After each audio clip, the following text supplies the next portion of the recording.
par la volonté de Dieu et au nom de Jésus-Christ de Nazareth, j'ai parlé de balle perdue 1 la dernière fois, où les parents font et c'est les enfants qui ramassent les pots cassés.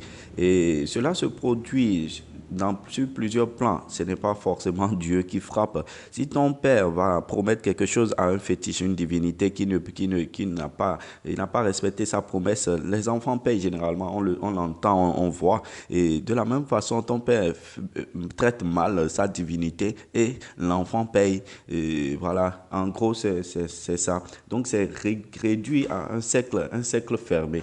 C'est au niveau d'un cercle fermé. Balle perdue 1, comme j'ai parlé de la famille d'Abimelech, c'est réduit à un cercle fermé. À un cercle fermé. Ceci, maintenant, balle perdue 2, ça attaque tout un peuple. Attaque tout un peuple, l'assemblée. Si aujourd'hui au Bénin, tout le monde crie, ça ne va pas, ça ne va pas. Ah, c'est dû ici, c'est dû par là. Mais est-ce que vous avez cherché la cause? Cherchez la cause, cherchez pourquoi les choses se passent ainsi, pourquoi ça marchait avant et ça ne marche pas en un temps donné. Il faut chercher, il ne faut pas juste rester là et subir. Donc, balle perdue 2, Josué 1.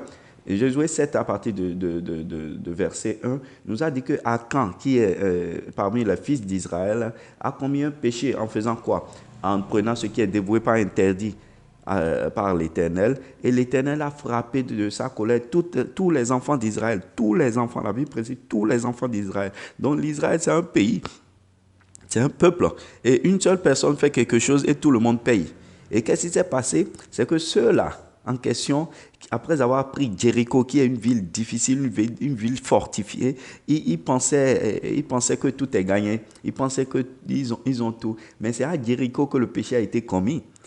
Et à cause de ça, une petite situation, ça veut dire les gens d'Aï, parce que Aï était la prochaine ville qui devait attaquer. Et les gens d'Aï les ont chassés très rapidement, les ont tués. Donc ils ont perdu le combat. Ils ont perdu la bataille. Ils ont perdu. De la même façon, tu payes les combats. Les choses faciles, tu as fait des choses difficiles. Tu as réussi des choses difficiles dans cette vie.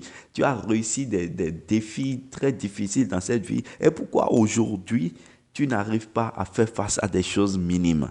Pourquoi aujourd'hui, tu n'arrives pas à faire face à des choses mineures, des haïs qui sont devant toi? Tu n'arrives même pas à le faire. Donc, il faut te poser des questions.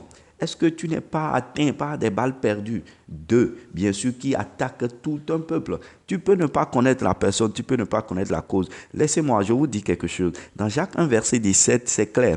On dit que Élie a prié et il n'y a pas eu de pluie sur Israël pendant 3 ans. Maintenant, s'il n'y a pas de pluie, ça veut dire qu'il y a la famine. La preuve, Élie aussi n'a pas trouvé de l'eau à boire. Donc lui-même, il est atteint. Donc tout le peuple est atteint. Il n'y avait pas que des méchants, il n'y avait pas que des adorateurs de Baal en ce temps. Il y avait des chrétiens, il y avait des prophètes. Les prophètes aussi n'ont pas eu l'eau. Les prophètes aussi ont souffert de cette sécheresse. Donc ils ont reçu les balles perdues. C'est comme ça. Dans les églises aussi, c'est pareil. Tu reçois les balles perdues lorsque ton frère, lorsque un parmi vous fait quelque chose de mauvais. Donc, je vous invite à respecter l'Éternel partout où vous vous trouvez. Je vous invite à éviter ce genre de choses. Et qui va sauver? Seul Christ. Je te demande de tenir Christ. Je te demande de couvrir du sang de Christ afin que n'importe quelle forme de balle perdue, rien ne puisse t'atteindre. Et je prie pour toi dans le nom de Jésus, toi qui es déjà atteint, que la force du Saint-Esprit les sorte de ta vie au nom de Jésus. Je prie pour toi, toi qui n'es pas